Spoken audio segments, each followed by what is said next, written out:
الحمد للہ رب العالمین۔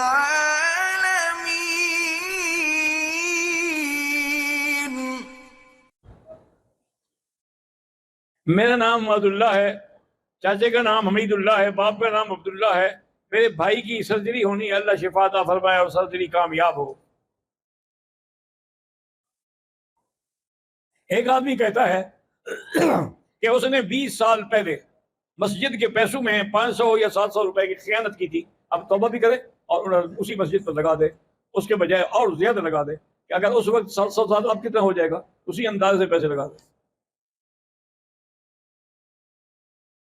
میری والدہ بیمار ہیں، بلڈ پریشر بھی ہے اور دل کی مریض بھی ہیں، چلنے کی بھی تکلیف ہے، اپنی والدہ کی طرف سے عمرہ طواف کر سکتا ہوں؟ کر سکتے ہیں۔ کہتے ہیں کہ ایصال ثواب کے لیے اگر قرآن پاک پڑھا جائے تو میت کو ثواب ہوتا ہے۔ میرا بھائی یہ مسئلہ بھی مختلف فی ہے۔ بعض علماء تو یہ کہتے ہیں کہ ثواب نہیں ہوتا، لیس للانسان الا ما سعی، ثواب اسی کا ہوتا ہے جو اس نے عمل کیا، جو اس نے عمل نہیں کیا ثواب کس بات۔ لیکن جمہور اسی بات کے قائل ہے کہ ثواب ہوتا ہے۔ وہ کہتے ہیں کہ اگر ہمارے پڑھنے کا اور ہمارے دعائیں کرنے کا اس کو فائدہ ہی نہ ہو تو پھر تو جنازہ پڑھنے کی کیا ضرورت تھی۔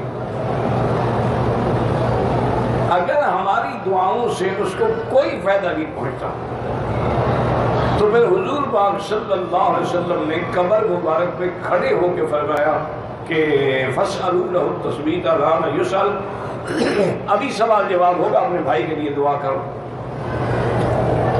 مسئلہ یہ ہے کہ کیا قرآن پڑھ کے کسی کو ثواب پہنچانا، بعض علماء تو اس کے قائل نہیں ہیں۔ وہ کہتے ہیں کہ جب ایک فیصلہ ہے قرآن میں کہ آدمی کو وہی ملے گا جو اس نے کمایا، یہ اس نے نہیں کمایا، اس کو کیوں ملے؟ لیکن جمہور یہ کہتے ہیں کہ نہیں، ثواب اس لیے کہ اگر ہم کسی کے لیے قرآن پڑھ کے بخش رہے ہیں تو اس کی کوئی نیکی ہے نا ہمارے ساتھ جس کی وجہ سے ہم پڑھ رہے ہیں، گویا یہ بھی اسی کی محنت ہے نا۔ اگر وہ ہمارا دشمن ہوتا، ہمیں گالیاں دے تو ہم کہاں قرآن بخشتے؟ تو یہ بھی اس کی نیکی ہمیں پڑھا رہی ہے۔ اسی طریقے سے جیسے کہ سرکار دو عالم نے رحمت دو جہاں میں فرمایا ان دو قبروں پہ عذاب ہو رہا ہے، آپ نے کھجور کی چھڑی منگا کے اس کو چیر کے 2 حصے کیا، اس پر لگا دی، اور میں انشاءاللہ جب تک یہ سبز رہے گی تو اللہ اس کے عذاب میں تخفیف کر دے گا۔ معنی کیا ہے؟ سبز رہے گی تو سبز معنی زندہ ہے، زندہ ہے تو ذکر کر رہی ہے، خشک ہو کے مر گئی تو اب ذکر بند۔ اس ذکر اگر ایک چھڑی کے ذکر کا فائدہ پہنچ رہا ہے تو ہمارے ذکر کا فائدہ کیوں نہیں پہنچے گا؟ لیکن بہرحال مصیبت آج کل جو ہے نا میرا بھائی وہ یہ ہے کہ ہم افراط و تفریط میں پڑ گئے ہیں۔ کیا مانا؟